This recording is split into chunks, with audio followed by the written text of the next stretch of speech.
If you own your car long enough, you'll eventually need to change the spark plugs and coil packs. In this video, I'm going to show you how to do that on a 2004 Toyota Camry. The car had 167,000 miles on it. But I'm not changing them because this is a tune-up. I'm changing them because I had an error code. I had a misfiring cylinder. Before getting started, head down to the auto parts store and pick up a couple items. You'll want some dielectric tune-up grease, a small packet of anti-seize, new coil packs. I was a bit shocked at how much AutoZone was charging for their coil packs, so I went to the internet, where I found these coil packs at roughly 1/3 the price. Even though I did buy these, it's time for disclaimer time. I will never buy this brand again.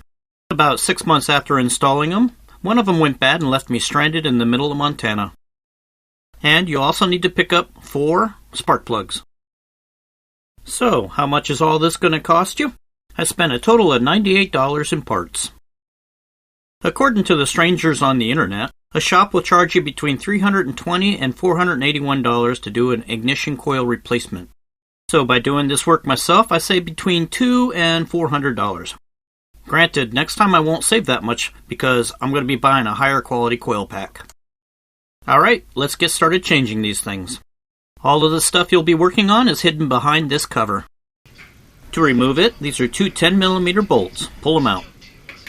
Now the only thing to contend with are these 2 rubber grommets. Just pull up gently on the cover and it'll pop out. Here we can see the coil packs, and the numbers I've written on there are the cylinder numbers. You'll want to remove the electrical connector off of the coil pack. Do that by pushing down on this little clip, then pulling on the connector. You'll almost positively break that little clip off while you're doing this. The plastic is very brittle. This is why I made another video, showing you how to replace the coil pack connectors. See the link above to jump to it. Anyway, this is removing a connector. New connector on a new coil pack, very tight. And this is installing it, which is much easier. Listen for that click. The coil packs are held into place with one 10mm bolt. Use the same socket that you used to remove the cover. I love these little magnetic trays. No more lost bolts.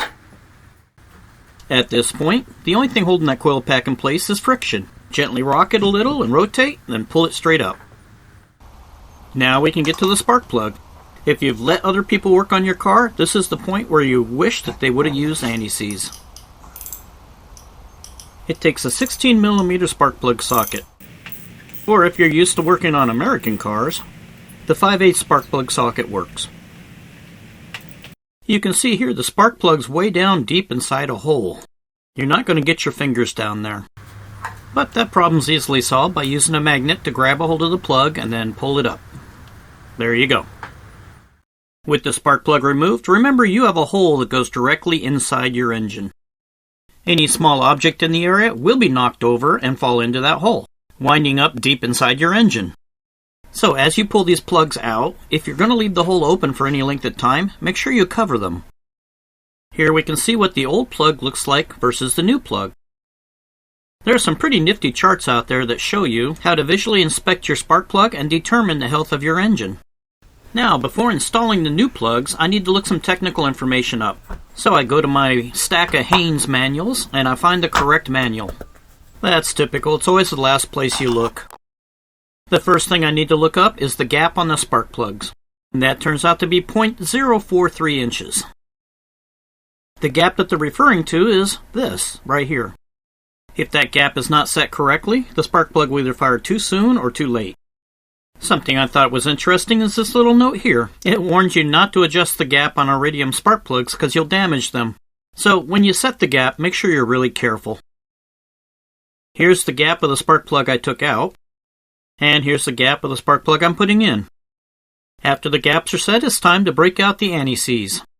I use this little single-use packet because when I had this type of anti-seize stored for 20 plus years, it turned into something other than anti-seize. Plus, like most people, storage space in my garage is at a premium. You'll want to apply a thin layer of anti-seize to all the spark plug threads. At this time, I also applied a layer of anti-seize to the coil pack bolt threads. Now it's time to apply your dielectric grease. Run a bead all the way around the inside of the coil pack boot. This will make it a lot easier for you to slide that coil pack over to the spark plug. Remember, you can't get your fingers in the hole to get this spark plug started, so use a piece of tubing. Slide it over the spark plug to hold it, and basically you're making a handle. Once the plug threads are started, you just pull up on the tubing and it'll pop right off.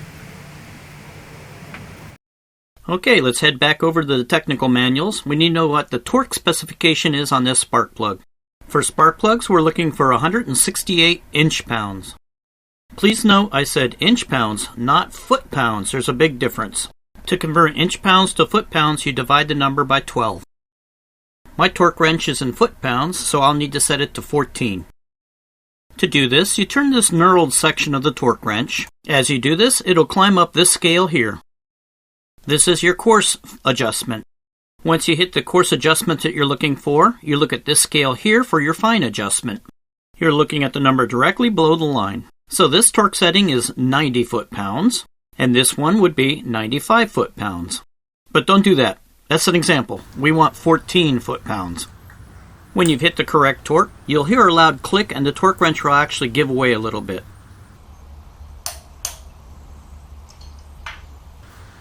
Now we can install the coil packs. Making sure the coil pack connector faces the car's connector.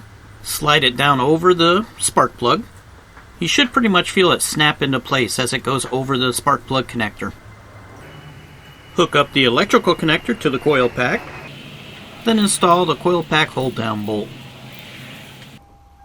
After you're all done changing them, start the car and make sure it runs right before you put that cover back on. Well, thanks for watching.